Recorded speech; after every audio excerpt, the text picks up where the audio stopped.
తెలుగు రాష్ట్రాల్లో 450కి పైగా రోబోటిక్ సర్జరీలు సక్సెస్ఫుల్ గా చేసిన ఘనత Manipal హాస్పిటల్దే.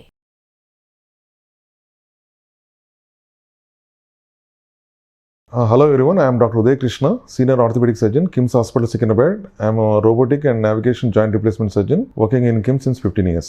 Children are a bit they're non-compliance. Food ki non-compliance. వాళ్ళు ఎటు ఏం చెప్పినా వాళ్ళు సాధారణంగా ఇంటేక్ ఆఫ్ ఫుడ్ చాలా తక్కువ ఉంటుంది. వాళ్ళని 4 డిఫరెంట్ టైప్స్గా కేటగిరీగా మనకు డివైడ్ చేయాలి. ఒకటేమో మనకి ఎక్కువగా కాల్షియం సప్లిమెంటేషను, ఎక్కువగా వైటమిన్ డి సప్లిమెంటేషను, మూడోది మినరల్స్ వేరే బోన్ డెన్సిటీ పెంచడానికి మినరల్స్ సప్లిమెంటేషను, నాలుగోది వైటమిన్ కే సప్లిమెంటేషన్ చేసుకుని జాగ్రత్తగా రెగ్యులేట్ చేసుకోవాలి.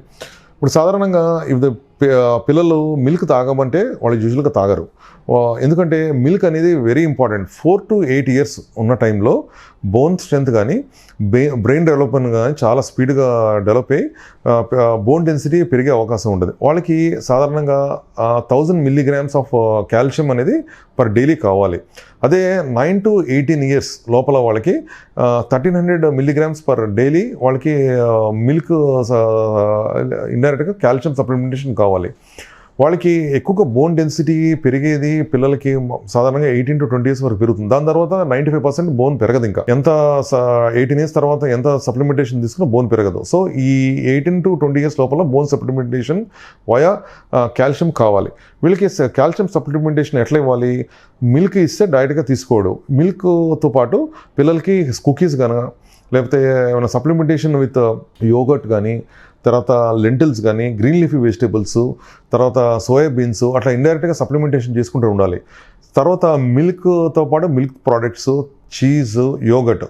డైరెక్ట్గా చాలామంది పిల్లలు పెరుగు తినరు. పెరుగు తినకపోతే కలర్డ్ ఫ్లేవర్డ్ పెరుగు వస్తున్నాయి. మనం ఇండైరెక్ట్గా అట్లా సప్లిమెంటేషన్ చేసుకుని తీసుకోవాలి.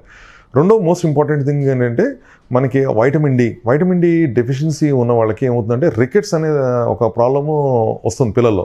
అంటే బాగా vitamin D deficiency, calcium deficiency ఉన్న వాళ్ళకి బోన్స్ ఇవికి వంగిపోతాయి. దాన్ని రికెట్స్ అనే కండిషన్ అది. సాధారణంగా దీనికి మోస్ట్ ఇంపార్టెంట్ థింగ్ రికెట్స్ కానీ లేకపోతే విటమిన్ డి సప్లిమెంటేషన్ కావాలి అనుకున్నప్పుడు పిల్లలు expose to sunlight most important. Plus ఈ మిల్క్ ప్రోడక్ట్స్ కానివ్వండి, చీజ్ కానివ్వండి, lintels, yoghurt, so most important green leafy vegetables, fish oils ఇవన్నీ తీసుకుంటే ఏమవుతుందంటే మనకి ఇండైరెక్ట్గా విటమిన్ డి జనరేట్ అయ్యి బోన్ స్ట్రెంత్ డెవలప్ అవుతుంది. అట్లే మెగ్నీషియం కానీ, వైటమిన్ కే కానీ ఇవన్నీ మినరల్స్ నేను చెప్పిన పదార్థాల్లో అన్ని స్ట్రెంత్ అయ్యి బోన్ డెన్సిటీ స్లోగా పెరిగే అవకాశం ఉంటుంది. చిల్డ్రన్లో మనకి సాధారణంగా ఏంటంటే వాళ్ళు స్కూల్ నుంచి రాగానే ఒక 1/2 hour 45 minutes ఎండలో కనుక ఎక్స్పోజ్ అయ్యి వాళ్ళని ఆడుకొని ఇస్తే డెఫినెట్గా సన్లైట్ ఎక్స్పోజర్ పోయి బోన్ స్ట్రెంత్ పెరిగే అవకాశం ఉంటుంది.